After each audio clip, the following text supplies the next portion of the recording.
बानी PTI Imran Khan 190 million pound case में अब प्रॉपर्टी टाइकून के भी दिफा में सामने आ गए हैं।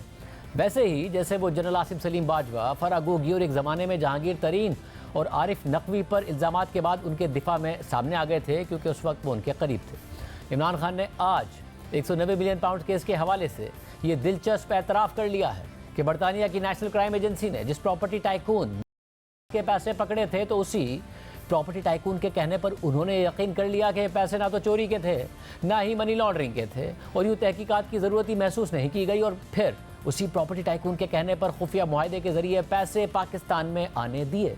इमरान खान ने आज अडियाला जेल में सहाफ़ियों से बात करते हुए कहा कि प्रॉपर्टी टाइकून ने कहा था कि एनसीए के साथ डील को पब्लिक ना किया जाए। इमरान खान ने कहा कि यही बात हमने काबीना में डिस्कस की थी कि जब ये पैसा चोरी का नहीं है तो इसे पाकिस्तान लाया जाए। बरतानिया की नेशनल क्राइम एजेंसी ने यह रकम मशकूक ट्रांजैक्शन पर फ्रीज की थी। रकम इसलिए फ्रीज की गई थी कि हसन नवाज की 9 अरब रुपए मालियत की प्रॉपर्टी 18 अरब रुपए में खरीदी गई। हमें प्रॉपर्टी टाइकून ने कहा था कि एनसीए के साथ डील को पब्लिक ना किया जाए, इसीलिए हमने इस डील को खुफिया रखा। प्रॉपर्टी टाइकून और एनसीए की डील को एफआईए और नैब खोल सकते थे। इस पर साहबी ने सवाल पूछा कि क्या आपने प्रॉपर्टी टाइकून के कहने पर मान लिया कि यह चोरी या मनी लॉन्ड्रिंग का पैसा नहीं है? आपने काबीना से मंजूरी लेने से पहले ये तहकीकात क्यों नहीं कराई कि यह पैसा पाकिस्तान से बाहर किस बैंकिंग चैनल के जरिए गया था? तो इमरान खान ने जवाब दिया कि हमें प्रॉपर्टी टाइकून ने खुद बताया था कि यह चोरी या मनी लॉन्ड्रिंग का पैसा नहीं है, फिर हमने क्या तहकीकात करनी थी? साहबी ने मजीद पूछा कि आपने सिर्फ प्रॉपर्टी टाइकून के कहने पर यकीन कर लिया और उसको तहफ़्फ़ुज़ दे दिया। इमरान खान ने मजीद मौक़िफ़ इख्तियार किया। प्रॉपर्टी टाइकून की डील को खुफिया रखना काबीना का मुत्तफ़िक़ा फ़ैसला था। तो साहबी ने उनसे पूछा कि क्या प्रॉपर्टी टाइकून ने आपके मुशीर शहजाद अकबर के ज़रिए आपको पैगाम भिजवाया था? तो इमरान खान ने जवाब दिया कि जी बिल्कुल, मुझे शहजाद अकबर ने कहा था कि प्रॉपर्टी टाइकून ने बताया है कि यह पैसा चोरी या मनी लॉन्ड्रिंग का नहीं है। प्रॉपर्टी टाइकून के इस बयान के बाद हम क्या तहकीकात करते हैं? हमें इसकी तहकीकात के लिए बरतानिया जाना पड़ता, सिविल अदालत में केस करते जिसका फैसला आने में 5 साल लग जाते। प्रॉपर्टी टाइकून और एनसीए के दरमियान जो डील थी उसे खुफिया रखना मजबूरी थी, लेकिन नैब और एफआईए इसको ओपन कर सकते हैं। इस डील को खुफिया रखना सारी काबीना का मुत्तफ़िक़ा फैसला था। इमरान खान के मुताबिक प्रॉपर्टी टाइकून की जो रकम बरतानिया में पकड़ी गई थी और फिर पाकिस्तान वापस भिजवाई गई थी, वो ना चोरी करके और ना ही मनी लॉन्ड्रिंग करके पाकिस्तान से बाहर भेजी गई थी और ये बात उन्हें खुद उसी प्रॉपर्टी टाइकून ने बताई थी, यानी इसमें कोई जुर्म नहीं किया गया था। इसलिए एनसीए ने जब ये रकम पकड़कर पाकिस्तान वापस भेज दी तो प्रॉपर्टी टाइकून के सुप्रीम कोर्ट में लायबिलिटी अकाउंट में एडजस्ट कर दिए गए, यानी कोई गलत या गैर कानूनी काम नहीं हुआ बकौल इमरान खान। मगर आम बात यह है कि खुद सुप्रीम कोर्ट इस रकम को हुकूमत पाकिस्तान को वापस करके यह करार दे चुकी है कि यह रकम सुप्रीम कोर्ट के अकाउंट में गलत भेजी गई थी। इस हवाले से सुप्रीम कोर्ट गुज़िश्ता साल अपने उस फैसले के तनाजुर में एक अहम हुक्मनामा जारी कर चुकी है, जिसके तहत मार्च 2019 में यह तय किया गया था कि कराची की ज़मीन के लिए कम कीमत की अदायगी पर 460 अरब रुपए जुर्माना अदा करेगा, जो किस्तों में 7 साल के अरसे में अदा करना होंगे। मगर गुज़िश्ता साल नवंबर में जारी किए गए सुप्रीम कोर्ट के ऑर्डर के मुताबिक दिसंबर 2019 में अपनी दरख्वास्त में मौक़िफ़ इख्तियार किया कि को कराची की जिला मलीर में 16,896 एकड़ इरादी मिलनी थी, मगर 11,747 एकड़ ही मिल सकी है, यानी 5,149 एकड़ का शॉर्टफॉल है। इसलिए उसने किस्तों की अदायगी रोक दी है। मगर यह दरख्वास्त गुज़िश्ता साल अक्टूबर में तकरीबन 4 साल बाद समाअत के लिए मुकर्रर की गई। इस दरख्वास्त पर चीफ जस्टिस काजी फाइजा की सरबराही में जस्टिस अमीनुद्दीन खान और जस्टिस अतर मिनल्ला ने समाअत की और इसे मुस्तरद करते हुए पर उल्टा जुर्माना आयद कर दिया था और सुप्रीम कोर्ट के पुराने फैसले को बरकरार रखा था और यह भी कहा था कई साल तक जल्द समाअत की दरख्वास्त दायर ना करना फैसले पर अमल दरामद ना करने के लिए किया गया था। ने फजूल दरख्वास्त दायर की और इस अदालत का वक्त ज़ाया किया। फैसले के मुताबिक ये बदकिस्मती है कि सुप्रीम कोर्ट से इजाज़त लिए बगैर इस रकम को सुप्रीम कोर्ट के अकाउंट में भेजा गया और सुप्रीम कोर्ट को गैर ज़रूरी तौर पर उस रकम के साथ मुलविस किया गया जिसका सुराग एनसीए ने लगाया था और मुमकिन तौर पर रकम प्रोसीड्स ऑफ क्रिमिनल एक्टिविटी थी, जिसका एनसीए ने पता लगाया, जब्त किया, फिर मुंजमद करवाया। दीगर अफराद और एंटिटीज़ जिन्हें नोटिस भिजवाए गए थे उनमें से मशरिक बैंक को छोड़कर कोई भी ये वजाहत करने के लिए सामने नहीं आया कि उनके अकाउंट से रकूम सुप्रीम कोर्ट के अकाउंट में क्यों भेजी गई। फैसले के मुताबिक बज़ाहिर ये रकूम की लायबिलिटी को ख़त्म करने के लिए इस्तेमाल की गई, जिससे यह मुहावरा याद आता है कि रॉबिंग पीटर टू पे पॉल, यानी किसी से लूट कर किसी का हिसाब चुकाया जाए। इसलिए बैरून मुल्क से मौसूल होने वाली ये रकम और इस पर कमाया गया सूद हुकूमत पाकिस्तान को भिजवाया जाएगा। इस हवाले से रजिस्ट्रार सुप्रीम कोर्ट और नेशनल बैंक ऑफ पाकिस्तान जरूरी कार्रवाई करें। सुप्रीम कोर्ट का फैसला मौजूद है जिसमें करार दिया गया है कि बरतानिया की नेशनल क्राइम एजेंसी ने प्रॉपर्टी टाइकून से जो रकम पकड़ी थी वो उसे नहीं बल्कि हुकूमत पाकिस्तान को दी जानी थी। इसलिए अदालत ने अपने अकाउंट से इस रकम को हुकूमत पाकिस्तान के अकाउंट में मुंतकिल करने का हुक्म दिया। इसके साथ साथ ये भी कहा कि शायद ये रकम प्रोसीड्स ऑफ क्राइम थी, इसलिए एनसीए ने इसका सुराग लगाकर इसे मुंजमद करवाया था। मगर इमरान खान 190 मिलियन पाउंड के केस में अपने साथ साथ प्रॉपर्टी टाइकून का भी दिफा कर रहे हैं और कह रहे हैं कि उन्होंने कोई गलत काम नहीं किया।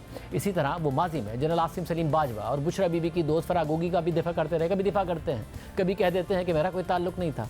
बुशरा बीबी की दोस्त फराह गोगी के असासों में इमरान खान के दौर में बहुत ज़्यादा इजाफा हुआ और इन पर मुतअद्दिद इल्ज़ामात लगते रहे। फराह गोगी को बुशरा बीबी और इमरान खान की मुबैना फ्रंट पर्सन करार दिया जाता रहा और ख़ास तौर पर वो पंजाब की हुकूमत में आला सतह पर रसूख रखती थी। मगर जब इमरान खान की हुकूमत जाने के बाद फराह गोगी के खिलाफ नैब ने आमदनी से ज़ायद असासों की तहकीकात शुरू की तो 1 मई 2022 को यानी अपनी हुकूमत जाने के 20 दिन बाद इमरान खान ने फराह गोगी का दिफा किया और कहा कि मैं नैब से ये पूछना चाहता हूँ कि ये जो आपने फराह खान के ऊपर केस डाला है ये किसी को भी दिखा दें कि ये कोई केस बन सकता है। वो कौन सी अवामी ओहदेदार है, वो तो एक रियल इस्टेट में काम करती है। पिछले 20 साल से ये सीधी सीधी इंतकामी कार्रवाई है। ये कहा गया कि फराह गोगी की दौलत में 3 साल में बड़ा इजाफा हुआ है। आप सिर्फ ये चेक कर लें कि रियल इस्टेट में जो पिछले 3 साल में पैसा बना है वो पाकिस्तान की तारीख में कभी नहीं बना। रियल इस्टेट के अंदर इस तरह का पैसा है, वो रियल इस्टेट के लोगों से पूछें तो सही कि उनकी दौलत में कितना इजाफा हुआ है। ये कोई क्राइम तो नहीं है। और दिलचस्प बात यह है कि जिस वक्त इमरान खान फराह गोगी का दिफा कर रहे थे तो उसी दौरान ये भी कह रहे थे कि इस मुल्क का सबसे बड़ा माफिया रियल इस्टेट है। मगर जब फराह गोगी पर इल्ज़ाम लगा तो उनके दिफा में ये जवाब पेश किया कि मेरी हुकूमत में तो रियल इस्टेट के लोगों की दौलत में बहुत इजाफा हुआ है, इसलिए फराह गोगी ने कोई गलत काम नहीं किया है, क्योंकि इसी तरह उनकी दौलत में भी इजाफा हुआ है। फिर बाद में ये हक़ाइक़ सामने आए कि फराह गोगी ने इमरान खान की हुकूमत में एमनेस्टी से पैसे वाइट कराए थे। इसके अलावा Imran Khan 190 million pound case में नवाज शरीफ के बेटे हसन नवाज का भी जिक्र कर रहे हैं। आज उनका कहना था कि प्रॉपर्टी टाइकून की रकम इसलिए फ्रीज की गई थी क्योंकि हसन नवाज की 9 अरब रुपए की मालियत की प्रॉपर्टी 18 अरब रुपए में खरीद ली थी। मगर ये सवाल उठता रहा कि हसन नवाज ने 2016 में बरतानिया में 1 हाइड पार्क नामी प्रॉपर्टी फरोख्त की थी और उसके बाद इमरान खान की हुकूमत आ गई। मगर 3 साल से ज़ायद अरसे तक हुकूमत करने के बाद भी इमरान खान ने इस हवाले से कुछ नहीं किया। हालांकि हमने शहजाद अकबर से दिसंबर 2019 में ही हसन नवाज की बरतानिया में जायदादों के हवाले से सवाल पूछा था कि हसन नवाज के खिलाफ कार्रवाई क्यों नहीं करते, तो उन्होंने जवाब दिया कि ये सारी चीज़ें हम परसू कर रहे हैं। प्रेस रिलीज में हसन नवाज का जिक्र नहीं है, मगर आपने अपनी प्रेस रिलीज में किया और आज आपने वैसे भी कहा कि ये थोपा गया साहब को, तो कम से कम आप बरतानिया को ये नहीं कह सकते कि भाई 1 हाइड पार्क प्लेस आपने से तो ले लिया मगर हसन नवाज से ने लिया था और उन्हें थोपा गया था। तो जरा ये तो पता करें कि हसन नवाज ने ये कैसे बनाया था और उसके वो मीन्स जस्टिफाई करते या नहीं करते, अनएक्सप्लेन्ड तो नहीं है उनकी, और वो भी हमारे हवाले किया जाए क्योंकि उनके पास पैसे कैसे आए थे खरीदने के। इस वक्त I am not at liberty to say कि इस इश्यू को लेके पहले वाले एपिसोड के ऊपर क्या काम हो रहा है, वो जब चीज़ें सामने आएंगी तो वक्त आने पे वो भी आ जाएंगी। लेकिन आपका वो सवाल बिल्कुल ठीक है कि ये एक ट्रांजैक्शन का सिर्फ एक हिस्सा है। इस ट्रांजैक्शन के पहले का भी हिस्सा था 1 हाइड पार्क। अगर आप देखिए तो सबसे पहले हमारे सामने वो पनामा वाली रेवलेशंस जब हुई और मुख्तलिफ कंपनीज का आया तो जब चीज़ें सामने आई। एवन फील्ड में तो ये रहते हैं, अभी नवाज शरीफ साहब भी वहीं जाके रह रहे हैं, उसके ऊपर तो पाकिस्तान की कोर्ट का एक फैसला भी है। कम से कम आप उस पर नहीं कह सकते एनसीए को कि भाई आप देखें कि ये जब हसन नवाज ने खरीदा ये अपनी वेल्थ को एक्सप्लेन कर सकते हैं या नहीं कर सकते, क्योंकि के ऊपर तो पाकिस्तान में आप लोग इस तरीके से नैब की कोई इंक्वायरी इन्वेस्टिगेशन कर भी नहीं रहे थे। इतना कुछ पकड़ा गया, उनके ऊपर इतना कुछ पाकिस्तान में हो रहा है, वहां क्यों नहीं लिख देते उनको? आपका टाइम भी बच जाएगा, पाकिस्तान भी आगे बढ़ेगा, पैसे भी वापस आ जाएंगे, क्योंकि आपने कहा आज के मैं तो चाहता हूं बस पैसे वापस आए। आपको किसने कह दिया कि हम ये परसू नहीं कर रहे? हमने ये सवाल उठाया, कहते रहे कि परसू कर रहे हैं, किसने कहा नहीं कर रहे हैं। मगर इसके बाद 2.5 साल तक तहरीक इंसाफ की हुकूमत रही मगर हसन नवाज से मुताल्लिक कुछ भी नहीं किया गया था। सिर्फ यही नहीं, इमरान खान ने आज ये मौक़िफ़ इख्तियार किया कि प्रॉपर्टी टाइकून और एनसीए की डील को खुफिया रखना काबीना का मुत्तफ़िका फैसला था। मगर इमरान खान की काबीना के मुतादिद वज़रा मान चुके हैं कि इसरार करने के बावजूद उन्हें मुआहिदा दिखाया ही नहीं गया था और उनसे बंद लिफाफे पर दस्तखत लिए गए थे। शेख रशीद ने तो उसी दिन यानी 3 दिसंबर 2019 को, जिस दिन ये मीटिंग हुई थी, उसी दिन कह दिया था कि काबीना में बाहर बात करने से भी मना किया गया है। जो मुआहिदा हुआ उसमें सुप्रीम कोर्ट का जिक्र था। मैंने तो मुआहिदा नहीं देखा। आप कैबिनेट के मेंबर नहीं रहे? नहीं, वो सील बंद था। कैमरे ने भी नहीं देखा। मैं सील था। हमें शहजाद अकबर साहब ने एक सील्ड एनवलप था, उन्होंने कहा कि ये मैं नहीं खोल सकता। उसके बाद ऐसे दिखाया उन्होंने प्रेजेंटेशन उसकी दी और उन्होंने कहा कि इसमें हमारी रिजर्वेशन है यूके अथॉरिटीज की तरफ से, और यूके अथॉरिटीज की तरफ से रिजर्वेशन है, और रिजर्वेशन को हम यहाँ डिस्कस भी नहीं कर सकते, कैबिनेट में भी नहीं कर सकते, कैबिनेट में भी डिस्कस नहीं कर सकते। नेशनल क्राइम एजेंसी ने पैसा पकड़ा था और वहाँ पर आउट ऑफ कोर्ट सेटलमेंट हुई थी और पाकिस्तानी रियासत को, स्टेट ऑफ पाकिस्तान को पैसा लुटाया गया था। ये पाकिस्तानी टैक्स पेयर्स का पैसा है और हमने प्लेट में रख के उसी को दे दिया। हाँ, तो प्लेट में तो रख के कोई चीज दी नहीं जाती ना, कारोबारी तो प्लेट में रख के कोई चीज लेता नहीं। कारोबारी आदमी ने भी किसी को बहुत सारी जगहों में बेनिफिट दिए हैं ना। किस को दिए हैं वो, तब आपको जब प्रोब होगा तो खुलेंगी वो चीजें। ये एडिशनल आइटम के तौर पर रखा गया था, ओरिजिनल एजेंडा में शामिल नहीं था। फिर इस चीज को बुलडोज करके पास कर दिया। उन्होंने कहा जी इसको डिस्कस हम कर चुके हैं, उसको पास करना है, और वो फिर पास हो गया वो आइटम जो था। अलकादर ट्रस्ट के मामले में बंद लिफाफे को मंजूर किया काबीना से, तो आप नहीं समझते कि खुद आप लोगों ने भी ओथ की खिलाफ वर्जी की? मैं मानता हूँ ये ऐसे हुआ कि हमें कैबिनेट मीटिंग थी, हमें बताया गया कि इस लिफाफे में मनी लॉन्ड्रिंग का पैसा लंदन में पकड़ा गया 190 मिलियन पाउंड्स, और वो किसने बताई?